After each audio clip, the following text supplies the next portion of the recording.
que está trabajando en el comité de expertos. Doctor Kahn, buenas noches, gracias por estar con nosotros. Bien, ¿hicieron bien los gobernadores en no dejarnos salir a caminar 500 metros a la redonda? Ejercieron la autoridad que les corresponde como autoridad de aplicación frente a una recomendación que nosotros le hicimos llegar. Quiero corregir un poco lo que decía el señor Calvo. No es que un grupo de los asesores dijeron o dijimos que sería conveniente que la gente pueda salir a caminar. Todas las recomendaciones fueron unánimes y en ese sentido lo que quedó claro es que cada jurisdicción, cada autoridad de las jurisdicciones tenía que decidir qué es lo que iba a hacer o no. De hecho, si ustedes miran con cuidado la presentación que hizo el presidente, en una diapositiva anterior a la que menciona la posibilidad de salir a caminar, él habla de que en las comunidades que tienen más de 500.000 habitantes, la cuarentena sigue tal como hasta ahora. Evidentemente, esto luego tiene que ser aplicado en cada lugar. Como recién decía el doctor Berni, no es lo mismo la situación de Catamarca o Formosa que la Claro. situación de La Matanza o la capital federal. Ahora, Entonces, sí, usted dice algo, ¿no? Las autoridades provinciales ejercieron su función de autoridad de aplicación. Tengamos en cuenta que ustedes están asesorando al presidente más que a los gobernadores. Por eso mi pregunta era muy concreta. ¿Para usted está bien que todavía no se deje a la gente 1 hora por día salir a caminar en 500 metros a la redonda? bueno, a ver, hay que analizar la realidad en cada jurisdicción.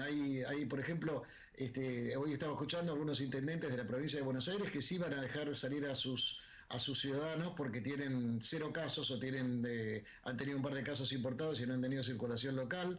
Hay algunas provincias como San Luis, tengo entendido que sí lo van a permitir. Hay que decidirlo jurisdicción por jurisdicción, porque hay que entender que el ministro de Salud de cada provincia es el responsable directo de lo que sucede en la provincia. Entonces, a mí me parece que, digamos, básicamente lo que se planteó en la reunión con el presidente el otro día fue qué cosas no debían ocurrir. Bueno, no hay que abrir las fronteras todavía, no hay que permitir los vuelos internacionales, no hay que permitir los vuelos interjurisdiccionales todavía, hay que meter la prohibición de todo lo que sea grandes congregaciones, estadios de fútbol, discotecas, teatros, cines, etcétera, y a partir de ahí hay una cantidad de actividades que se liberan. Si ustedes recuerdan, ustedes estaban hablando recién de las etapas, y coincido con lo que decía Romina Mangel, que no es que cada etapa dura 15 días, de ninguna manera. Las etapas no tienen una fecha de vencimiento, sino que vamos a ver cómo va evolucionando la epidemia, y hay etapas que pueden durar más o que pueden durar menos. Claro. Pero en todo caso, digamos, es muy importante entender que este es un fenómeno dinámico. Hoy, Luis, hoy se cumplen 4 meses de la primera comunicación que un médico de la ciudad de Wuhan hizo de que tenía un brote inusual de neumonías en su ciudad. 4 meses. Y todavía no se han cumplido 4 meses que se pudo detectar el genoma del virus, que permitió Claro. después empezar a trabajar en todos los procesos de diagnóstico y eventual vacuna, etcétera. O sea que Sí. realmente estamos todos aprendiendo sobre la marcha, y seguramente que damos recomendaciones que por ahí 15 días más tarde tenemos que decir la verdad que nos equivocamos, etcétera. Hay cosas que vuelvo a insistir, las vamos aprendiendo sobre el terreno, ¿no? Digo, pensando, y yo lo entiendo perfecto, esto que usted dice, no hay una estadística ni un pronóstico preciso como si esto fuera un logaritmo o una cosa aritmética, pero pensando en estos 15 días que sabemos que la cuarentena se mantiene estricta en los grandes conglomerados urbanos, a lo mejor menos estricta en otros lugares con menos gente, digamos, ¿estamos yendo por los índices de infectados, los índices de testeos, los índices de fallecidos o la velocidad de reproducción del virus? ¿Estamos yendo a que dentro de 15 días podamos pensar en una flexibilización de la cuarentena? Mire, es posible, yo no puedo garantizarle que esto sea así. Lo único que le puedo decir es que de aquí a 15 días, ¿qué vamos a tener? Vamos a tener un mayor número de casos, porque nadie pretende que, digamos, esto caiga a cero de repente, pero no nos preocupa tanto el número de casos como la calidad de los casos que vamos a tener. Si nosotros somos capaces de proteger a las poblaciones más vulnerables, el hecho que aumente el número de casos per se no es un elemento que nos angustie demasiado. Ahora, ¿qué miramos con mucho cuidado? El número de camas de terapia intensiva. Al día de ayer había 146 pacientes con COVID-19 internados en terapia intensiva, para una dotación de camas que informaba el ministro Ginés de 4.200 camas disponibles, que es más o menos la mitad de la totalidad de las camas que hay en el país. Y por otro lado miramos el número de personas fallecidas, a donde por supuesto que cada número que se agrega nos duele. Hoy estamos en alrededor de 200 muertos, y eso evidentemente nos Claro. duele, pero es un número infinitamente inferior a lo que podría haber sido si no se hubieran tomado tempranamente las medidas que se tomaron. Dos datos que usted está dando ahí, doctor Kahn, que quiero detenerme para ver si lo entendí bien. Hay 140 y, no me acuerdo exactamente el Seis. número, de personas Sí. en terapia intensiva por COVID y hay en total 4.000 u 8.000 camas con respirador. No, camas disponibles en el país son 8.400 aproximadamente, de las cuales la mitad están ocupadas por otra patología, porque la Entiendo. gente se sigue enfermando, sigue teniendo, aunque mucho menos, accidentes automovilísticos, accidentes cerebrovasculares, complicaciones quirúrgicas, etcétera. Lo otro que a usted lo escuchará y se lo pregunto con mucho respeto para no generar alarma, pero hay muchos más casos que los que están detectados de personas infectadas y es más, circula que hay más personas fallecidas que no están diagnosticadas como fallecidas por COVID. ¿Esto tiene algún asidero? Mire, vamos pregunta por pregunta. La primera parte, nosotros tenemos una tasa de mortalidad que está en el orden más o menos del 4,5 al 5%, que es más o menos la tasa internacional. De modo tal que si tenemos 200 muertos y usted calcula 200 es el 5% de cuánto, le da 4.000. O sea que no debemos estar muy lejos. ¿Puede haber algún caso que haya fallecido, alguna persona mayor que falleció y no se le llegó a hacer la prueba? Por supuesto que puede ocurrir. Puede haber, en vez de 4.000 casos, como tenemos, estoy hablando de números redondos, ¿no? Que haya 4.100, 4.200, es perfectamente posible. Pero no hay 16.000 casos. Porque si Exacto. tuviéramos, Esa es la si pregunta. hubiéramos No es que tenemos 4.000 infectados reportados y en realidad son 15.000 los que hay. No, esto no tiene lógica. No, puede haber un margen, si voy a arriesgar un número del 5%, del 10% que no estemos diagnosticando, porque hay muchos casos que son muy poco sintomáticos, y hay gente que por ahí tiene fiebre un día, le duele un poco la garganta, y dice, "Bueno, ya se me va a pasar", y no consulta, y por ahí fue un caso de coronavirus. Claro. Pero tenga la seguridad que si nosotros estuviéramos en una situación de miles de casos no diagnosticados, tendríamos mucho más camas de terapia intensiva ocupadas Lo y entiendo. tendríamos un número de fallecidos mucho más alto. Y respecto a los fallecidos, estamos hablando de, me corro porque lo tengo allí, 197 fallecidos en total. Ese número puede ser corregido más o menos, pero no en una manera sustancial. Digo, para aquellos que sospechan que no se están diagnosticando como corresponde las muertes. Vuelvo a repetirle, yo no puedo garantizarle, Luis, que una persona que muere en una clínica privada en el interior de alguna provincia no se le haya hecho el test de COVID. Es posible, puede haber un margen, pero otra vez, si nosotros tuviéramos muchos pacientes, a ver, la gente de qué se muere cuando se muere por el coronavirus, se muere por insuficiencia respiratoria. Esa gente va a terapia intensiva. Hoy por hoy la indicación del Ministerio de Salud es testear para COVID a toda persona que tenga una neumonía aguda grave. Entonces, puede ocurrir que algún médico no cumpla con el protocolo. Puede suceder porque todos nos podemos equivocar, pero realmente deben ser casos contados con los dedos de una mano si es que existen. No tenemos noticias de muertes por neumonía aguda grave que no hayan sido testeados debidamente. ¿Cómo vivió el episodio el fin de semana de se puede salir y no se puede salir? Veíamos imágenes en otros lugares, en España, hasta en Suecia, que la gente salió masivamente. ¿Eso puede haber generado alguna complicación? Estoy pensando en los jubilados aquel viernes fatal, donde todo el mundo salió a cobrar en la provincia de Buenos Aires. ¿Lo de ayer tiene algún impacto a futuro? No lo creo para nada. Mire, en todo caso fue un episodio más preocupante lo de los jubilados y no tuvo ninguna consecuencia práctica, porque ya ha pasado suficiente tiempo como para darnos cuenta que hubiéramos tenido un brote de casos muy importante en las zonas del conurbano donde se produjo esa aglomeración alrededor de los bancos, que estuvo mal y que no se debe repetir y de hecho no se repitió. Así que yo creo que el hecho que la gente haya salido a la calle un rato y que tampoco es que salió toda la ciudad, digamos, no estuvo bien porque hubo esta brecha comunicacional que ustedes comentaban recién, Sí. pero me parece que no es de ninguna manera un episodio grave ni nada por el estilo. Pero resalto esto que está diciendo. Aquel viernes fatal de los bancos en la provincia de Buenos Aires, ya pasaron largas 2 semanas, no tuvo el impacto que algunos temían, que decían que se hubiera producido un contagio masivo. Esto no ocurrió. Y mire, si hubiese sido así, hubiéramos tenido un aumento mucho más importante de casos en la provincia de Buenos Aires, con foco en aquellos lugares del conurbano a donde se produjeron esas aglomeraciones bancarias. Y sin embargo, digamos, la curva de crecimiento de la provincia de Buenos Aires viene teniendo un crecimiento diario sostenido, pero lineal, no es un crecimiento exponencial. ¿Se están realizando controles voluntarios de la presencia del virus en lugares públicos como las estaciones de trenes? Hoy circulaba la versión de que esto va a estar accesible a los privados, a que uno va a poder ir a un laboratorio privado y pagarlo si puede para detectar si tuvo el coronavirus. Espero estar preguntándolo bien. ¿Va a pasar? ¿Conviene? ¿Es un modo de testear? A ver, si va a pasar, no lo sé. Si conviene, le digo que no guarde su dinero para gastarlo en otra cosa, porque en realidad la información no le va a servir demasiado. ¿Por qué? Porque en realidad cuando usted mide la presencia de anticuerpos a través de este tipo de test, lo que le dice es que usted estuvo en contacto con el coronavirus, pero no le dice si usted está protegido. Déjeme explicárselo de la siguiente manera. Si yo tuve sarampión, tengo anticuerpos contra el sarampión y esos anticuerpos son protectores a tal punto que no me tengo que volver a vacunar.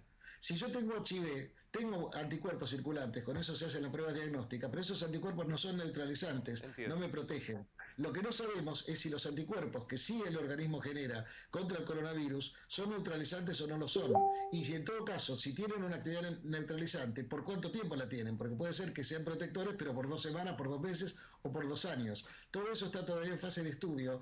Por lo tanto, a nosotros nos parece, y hoy me lo preguntaba un colega suyo en otro medio, ¿qué opinaba yo de los carnets Sí. de inmunidad que en algunos países se estaban por empezar a producir, una cosa así? Esa certificación de el señor fulano de tal tiene anticuerpos contra el coronavirus no significa nada, salvo para decir está de alta, en todo caso.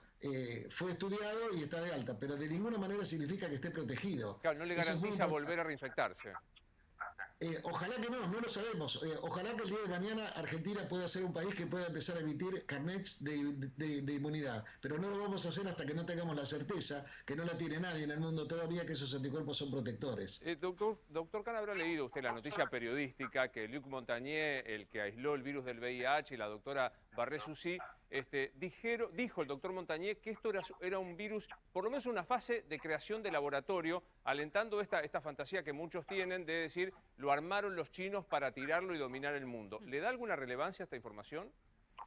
En primer lugar, déjeme separarle que la doctora Barré-Sinocí no tuvo nada que ver con ese disparate. Ok. Eso en primer lugar, la de François Barré-Sinocí es una destacada científica que, digamos, plantea las cosas de una manera seria. Lamentablemente, Luc Montagnier no es la primera vez que aparece con una expresión completamente alejada de la ciencia, como cuando planteaba que el tratamiento del virus HIV había que hacerlo con tetraciclinas, que son unos antibióticos, y muchas otras cosas parecidas. Mire, a mí me recuerda mucho lo que pasaba con el HIV, ¿no? Cuando se hablaba de Claro. que en realidad habían sido los rusos que lo inventaron a través de la KGB para perjudicar a Occidente. No, no, no. Al contrario, fue la CIA que lo hizo para liquidar a los usuarios de drogas y a los hombres que tienen sexo con hombres. Y la verdad que ninguna de las dos cosas tuvo asidero. La verdad que hay que ser bastante tonto para armar un virus artificial en el laboratorio y hacer que un país entero quede paralizado, como fue el caso de China, que si todos los países perdemos, China ha perdido un montón, no solamente por los 80.000 y pico de casos que tuvo, sino además porque desde el punto de vista económico, siendo una de las principales potencias, se ha visto notablemente perjudicada por el cese del comercio mundial. Así que la verdad que me parecería muy raro que eso tenga algún asidero. Y viniendo de Luc Montagnier, me parece menos serio todavía. Me parece que no lo quiere nada Luc Montagnier, pero eso es un comentario al margen que estoy haciendo.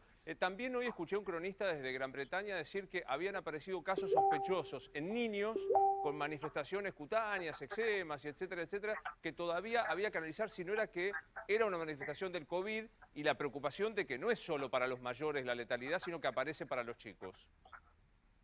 Bueno, a ver, que todos los días nos enteramos de nuevas manifestaciones clínicas de este virus es absolutamente cierto. Manifestaciones neurológicas, cardiovasculares, cutáneas, oculares, son todavía, digamos, anécdotas, son todavía casos muy aislados. La gran mayoría se comporta como ustedes ya conocen, al igual que yo, fiebre, dolor de garganta, tos, decaimiento, etcétera. Pero todos los días tenemos publicaciones de situaciones que ocurren que la verdad que yo no le puedo confirmar que eso sea así, porque una cosa es que una persona tenga coronavirus y tenga eczema, y otra cosa es que tenga eczema por el coronavirus. Es posible que así sea. La letalidad en niños es muy baja, eso es universal. No le estoy diciendo que no pueda ocurrir que un chico pueda morirse, de hecho ha ocurrido, pero cuando usted lo compara con la letalidad en los adultos mayores es una diferencia fenomenal. Claro. Así que la verdad que no, habrá que estar atento y seguir viendo cómo sigue la casuística, A ¿no? 4 meses, como usted muy bien decía, y me parece interesante, hace 4 meses que un médico en Wuhan reporta que tiene excesos o casos excesivos de neumonía. A 4 meses, ¿podemos decir que es más masculina que femenina esta enfermedad y que no solo es de 65, 70 para arriba, sino que en los varones se da mortalidad en personas más jóvenes? A ver, lo que hay es una ligera proporción mayor de casos entre hombres versus mujeres. En nuestro país es más o menos 52 a 48, pero también es cierto que hay más mortalidad entre los hombres que las mujeres. Eso es así. No necesariamente en personas jóvenes, digamos, pero en todos los grupos etarios se ve un poquito más de mortalidad entre los hombres comparado con las mujeres. Vuelvo a algo que decíamos al comienzo y me dicen que mucha gente consulta sobre este tema. Usted entenderá la ansiedad del ciudadano común e ignorante del tema, que es un montón, de ansiedad física de poder recuperar la libertad de moverse, ansiedad económica de pequeños comerciantes que dicen me tengo que salvar, y ansiedad, Novarecio, que es ansiedad patológicamente hablando. Digo, ¿hay no sé, algún atisbo de que en 15 días el que tiene un comercio pueda abrirlo como lo hace la farmacia con el protocolo? O que, insisto, los niños puedan pasear como en Jujuy o como en algún lugar de la provincia de Mendoza. Mire, Luis, sería imprudente de mi parte que yo le conteste eso. ¿Sabe por qué? En primer lugar, con respecto a los comercios, porque nosotros no somos, a pesar de que la gente cree que somos muy poderosos y que alguien por ahí escribió gobierno de infectólogos, nosotros no gobernamos, le puedo garantizar que no, somos asesores y nos limitamos a dar nuestra opinión con la mayor honestidad intelectual posible y punto. Lo que le quiero decir es que nosotros no decimos qué comercios tienen que abrir o si los comercios pueden abrir. Nosotros lo que le sugerimos al presidente es qué cosas hay que evitar. Hay que evitar las aglomeraciones. Si van a abrir actividades, abran todas las actividades que diga el ministro Culfas, el ministro Guzmán o los ministros que correspondan. Pero por favor, si las van a abrir, manejen el transporte de una manera tal que el transporte no se convierta en una vía de diseminación de la infección. En la ciudad de Nueva York, el metro, el subterráneo de Nueva York, fue la gran vía de diseminación de la enfermedad. Entonces, hay que pensar que ojalá se puedan abrir muchos comercios, ojalá se puedan abrir fábricas, etcétera, pero hay que ver de qué manera se transporta la gente. Claro, o sea, hay un punto central, ¿eh? Lo interrumpo porque me parece que es fundamental esto. El transporte de las personas es fundamental y el transporte público es una fuente de contaminación altísima, por decirlo de alguna manera. Salvo que se maneje el transporte público con todas las limitaciones del caso. Fíjese que normalmente, ¿qué hacen los intendentes y en nuestro caso el jefe de gobierno? Trata de que la gente no use el auto, eso es absolutamente lógico, usa la bicicleta, vaya caminando, todo es el transporte público. Bueno, en este caso hay que estimular que los que tengan auto viajen en auto, que los que tengan bicicleta vayan con la bicicleta y los que puedan ir caminando a su trabajo vayan caminando, para descargar lo máximo posible el transporte público. Situaciones nuevas obligan a respuestas novedosas, por ahí hay que permitir el estacionamiento libre en muchas calles de la ciudad para que la gente venga con el auto. Pero mire, le doy un ejemplo para ver cómo reacciona usted como infectólogo, que hoy traían Maxi Montenegro y Romina Mangel. Decían, algunas fábricas le ofrecen al gobierno abrir en turnos, crear nuevos turnos y hacer una especie de charter de colectivos propio. Es decir, que haya colectivos que la empresa utilice, respetando la distancia social, garantizando la higiene. ¿Esto sería un modo, por ejemplo, como para flexibilizar la cosa? Absolutamente, es más, creo que ese es el modo en el cual se van a empezar a abrir muchas fábricas. Pues si hay un plan, hay un plan de contingencia que cada fábrica o cada empresa desarrolle, que tenga claro qué hacer de forma preventiva, qué hacer si aparece un caso de coronavirus, de qué manera segmenta el personal. Yo le puedo contar, por ejemplo, que en algunos centros médicos se trabaja dividiendo el personal en dos turnos distintos. Unos trabajan los días pares, los otros trabajan los días impares, porque si llega a haber un caso de coronavirus, si no se le paraliza toda la planta de empleados. Bueno, es una manera también de proteger a la gente. Entonces, seguramente que cuando vayamos a un próximo paso y se vayan abriendo lugares, póngale, usted ahora no puede ir a una librería a comprarse un libro o no puede ir a comprarse una corbata. Bueno, cuando abran el negocio que vende la corbata o que vende el libro, usted va a hacer lo mismo que está haciendo en este momento cuando va al supermercado o a la farmacia. Van a entrar de a poco, de acuerdo al tamaño del local, y los que estemos afuera estaremos a 1,5 metros de distancia cada uno respetando el distanciamiento social. Hay cosas que llegaron por mucho tiempo, el distanciamiento social, aun cuando tengamos casi todo abierto, menos los grandes sitios de concentración, como canchas de fútbol, recitales, etcétera. Aún en ese momento vamos a estar con 1,5 metros de distancia entre nosotros como para poder realmente mantener una situación en la cual no estemos arriesgándonos a contraer el coronavirus. En cualquier caso, en la librería o en la corbatería, siempre con el barbijo. Me da la impresión que el 2020 va a ser un año de barbijo, ¿no? Y por lo menos el barbijo está por un tiempo probablemente prolongado, vamos a ver por cuánto, no estoy seguro. Mucho va a depender del comportamiento de la epidemia. Mire, para salir de la epidemia o el final de la epidemia puede tener 3 características, digamos, diferentes, de acuerdo a lo que lo describe la Organización Mundial de la Salud. Una posibilidad es que la epidemia se agote. Esto ha pasado con otras epidemias. La epidemia del SARS-1, que es un primo hermano del virus que tenemos ahora, se agotó. en un momento dejó de circular y las condiciones no le fueron favorables al virus y se agotó. La segunda posibilidad es que haya una caída franca de la epidemia, que salgamos de la fase de pandemia, pero que haya una circulación local, digamos, a bajo nivel. Por ejemplo, lo que pasa con H1N1, Claro. el virus que produjo la epidemia de gripe del año 2009. Sigue circulando, pero ya no es una situación epidémica. Y la otra es que haya una caída franca de la epidemia, con desaparición de nuevos casos, pero que haya rebrotes periódicos. Cualquiera de esos tres escenarios es posible. Doctor, gracias como siempre por habernos atendido. No, al contrario. Que siga bien, Buenas doctor noches. Pedro Car. Sí, hasta luego, buenas noches. ¿Se imagina, doctor?